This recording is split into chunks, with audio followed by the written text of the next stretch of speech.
Hey, this is Vanessa Carlton, and you're listening to the Capsule podcast on liveandlimbo.com.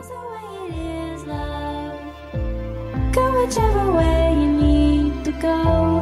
Nobody can tell you how to build your house of seven swords. That's the way it is, love. Together and yet still we're on our own. Nobody can tell us how to build our house of seven swords.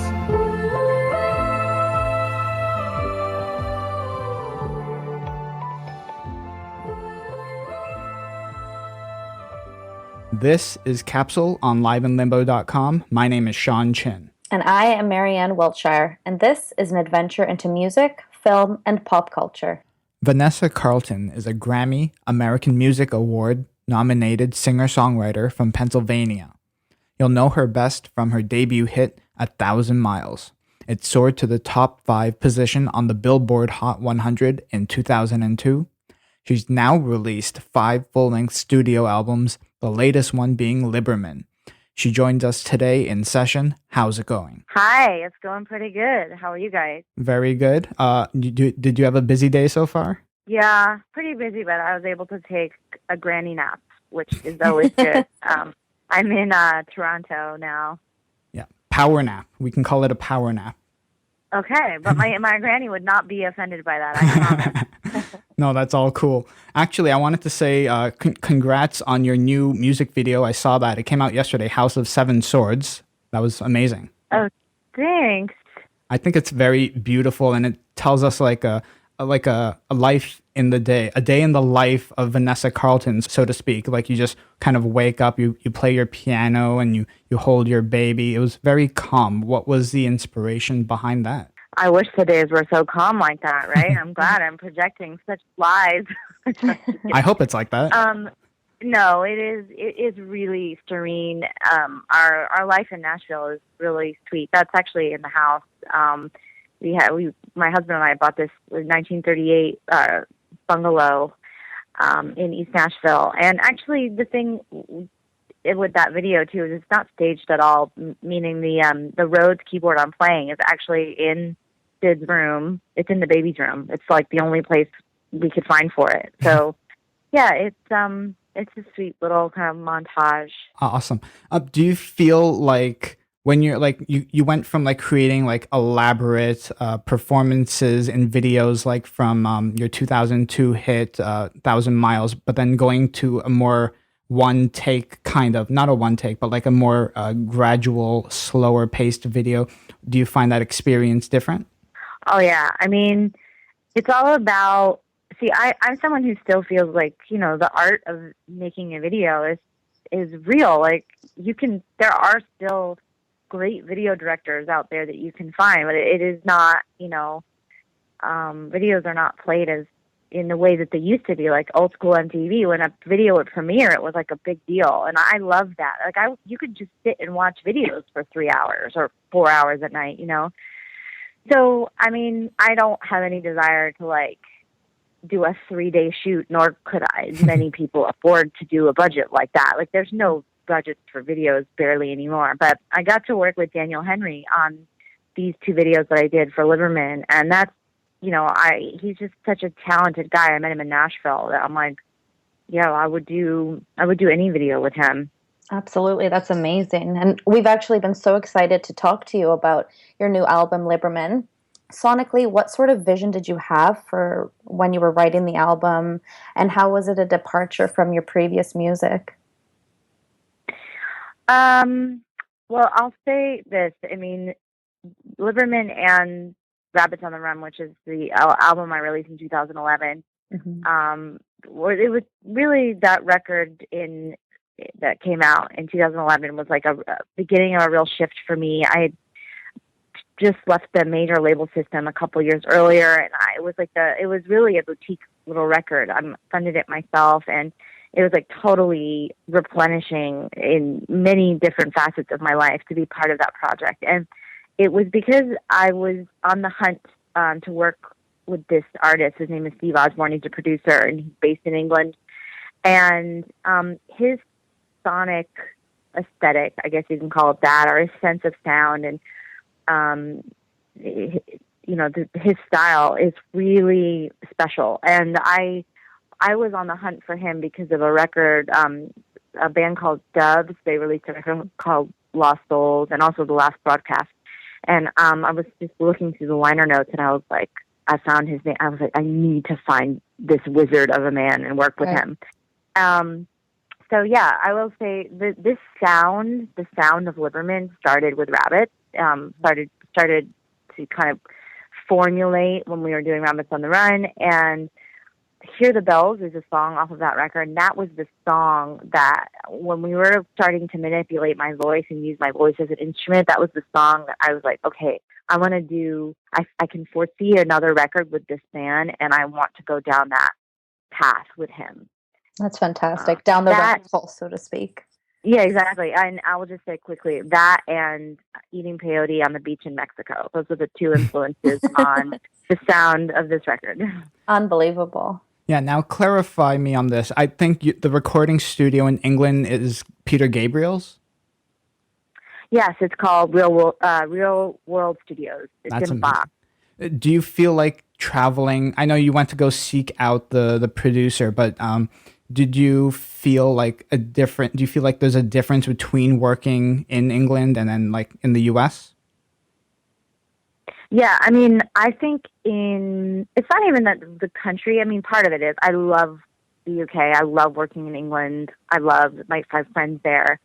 I miss it terribly, but it's not so much that. It's just more of a destination. I have other friends in bands too that do this when they make a record. They go to Big Sur or something, or studio. There's studios located kind of that are isolated in parts around this country, or parts around the world, that can be really influential on the process and on the music. And I really enjoyed going to a destination studio. You live there, you work there, and that's all you do every single day, for 3 weeks straight or whatever, and you fly home. I don't know if I'll do that. If I do another record, I don't think I would do that way again. Just because now I have a family, I have a daughter, and she's young, but it's really powerful to do that, I think. That's incredible. And speaking of your daughter, congratulations. How has motherhood, in fact, influenced the new album and influenced your role as an artist and who you are today? I was just talking to someone else about this. Like, I think having a child is definitely it distills everything to a certain degree. For instance, I find performance now to be different. I'm on the road now. It's my 3rd week on tour, and I think the shows have been better because it's partially exhaustion, where I literally cannot think too far in the future and cannot think too far in the past. So I feel very present during the whole length of the show, which is not always the case, and I think that is a lot because of Sid and my experience being a mother, and it's been really cool. In terms of the traveling and the record and all that, I think, a lot of the songs are written. I did record actually one song while I was pregnant, so I was, I guess she was part of some of the process, but a lot of it was done before I got pregnant, and then I had to delay the release of the record, because of that, and then now being on the road, honestly, she comes out on the road with me and my husband John. He comes out too. It's kind of like a traveling caravan, and then now back home in Nashville with her dad. But we're figuring it out. That's beautiful. That is amazing. What kind of influence, now that you're a mom, what kind of influence did your parents have on you musically? My mom is a piano teacher. So she taught me how to play the piano, actually. And my dad is also a musician. His choice instrument is probably the fiddle, or he's a bluegrass style violin.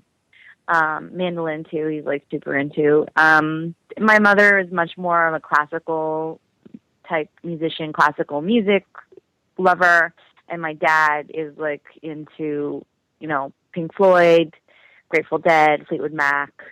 So I got, their record collection was really good. I got both sides from them. I bet you cannot wait to share all of this music with your daughter. Oh yeah, we already have this. We have a turntable for her. It's all set up. We have all the vinyl records. I'm sure she's gonna get food all over everything. But we just, we'll lay down the rules and see if they get followed. Oh, that's amazing. Very curious to know about the title of your album. So Liberman, where did you come up with the title? Is there some significance behind it that is special to you? Liberman was my grandfather. He was actually, my whole life I thought he was Grandpa Lee until my mom told me not too recently that he had changed his last name. He was a designer of women's shirts he had a showroom in New York in the 50s, and he changed his name. I guess, I'm not sure when he changed it, but he changed it. He felt like his business would do better if he had a less ethnic name. And I mean, the real reason that I think I ended up naming it Liberman is because of this painting I have of his. As a hobby, he was he was a painter, and he was a really good oil painter, and very huge canvases too, big scale paintings, and traditionally trained, but would use these really out there colors. Like psychedelic is a word you could absolutely use to describe his palette. And the juxtaposition was really interesting. Has always interested me, and since I was a little girl, I loved the colors of his painting. So anyway, my grandmother finally gave me a painting of his about 6 years ago, and it's been hanging. It hangs right when you sit at my piano. When I wrote a lot of this music in New York, I don't live there now, but there was the painting hangs right in the eye line when you're sitting at the piano, and I realized I wrote most of this album staring at that painting and totally being lost in those swirly colors, So I think in the end it just hit me like I not only wanted to honor that work of art that I think is so beautiful that I loved since I was young, and honor him as a painter, but also honor my real family name, that we just never acknowledged for so long. Speaking of treasured objects, I was actually going to ask you, what is your most treasured musical instrument or object? I don't know. I think I played many pianos. We've had many pianos over the years because my mom, she teaches piano. She doesn't anymore. She stopped a year ago, but she was up until a year ago teaching piano out of her house, out of my parents' house. So we had like literally at any given moment, like even, when I was a kid, like 6 to 8 pianos in our house. Wow. Like just everywhere. There was a Yamaha upright, like super 80s Yamaha that was, sounded really weird and beautiful that I love to play. And then I will say now it's, I really like this Rhodes. Actually, it's the Rhodes keyboard that I play in the House of Seven Swords video. I wrote that song on that keyboard, actually, which I haven't told anybody that. It just occurred to me. Breaking news. And I would say that one right now is probably my new treasure. Awesome. Actually, how many pianos would you say you've owned in your life? Well, at the moment, I own 1, 2, 3 pianos. 4, including my husband's. We between John and I, we have 4 pianos and a Rhodes keyboard, and then like countless guitars. I don't even know. The man has many, and then and they're really cool. And then slide guitar as well. Well, that's incredible. I think that the stories that each of these instruments could tell would be very incredible, and sort of lends us to asking you, being a singer-songwriter, how have you stayed true to those roots through this progression of your career and through changing your life and, gaining your family? And how have you always sort of stayed true to who you are as an artist? Well, I don't think I always did. I think I was really struggling in the beginning of my career in terms of perception, like in terms of what type of, I was packaged as a pop artist, and I just really went with it. And then really, I thought, okay, so is that what I am, And I think I had a lot to learn. I think I was signed very early, and I think if I'm really honest, I don't think I really started to make records that were like the original concept was able to be like executed through to the end until I was like 29 when I started writing Rabbits on the Run. That was like, in my mind, in a way, like my first real record, just because of the more authentic nature and reflection of my true self in that project. And that, of course, led to Liberman. So, we figured it out. I figured it out eventually. Absolutely. And it's certainly shown. Yeah, that's really true. I think now we're living in an era where the singer and songwriters like Adele and Sam Smith are back in power. And I think this is the perfect time for you with this album now. I think now you're like a veteran, but what dreams do you have for your life and career going forwards now? Oh, I feel like I feel like the landscape of music now is that you can it's always in the mind of the artist, but you can really lay out the type of career that you want to do. I mean, the artists absolutely have the power, and they need great management, and you need a strong vision, and you need good songs. And if you do have that, then I think you can keep working, and you can turn your art into your career for sure. I mean, I would like to keep this going. I think that we're figuring out how to balance, a family and career, and also just as long as I can keep collaborating with these amazing artists that I've been able to work with, particularly in the past 2 records. I mean, I think it's so nourishing and so fun, and who knows what I'll do next, but I know whatever the idea is, I don't think that anything will stand in the way of going after a project. So hopefully it just keeps on cruising. Keeps on cruising. That's good. Thank you so much, Vanessa, for joining us on the show today. Thanks, guys. It was an absolute pleasure. We really appreciate it. Anytime. Please download Vanessa's new album on iTunes and follow her on Twitter and Facebook at Vanessa Carlton. You can follow Marianne on Twitter at MerseyBean, and you can follow myself on Twitter at Sean Chin. Please follow the show on Twitter at Live in Limbo and use the hashtag Capsule Podcast to join in on the conversation.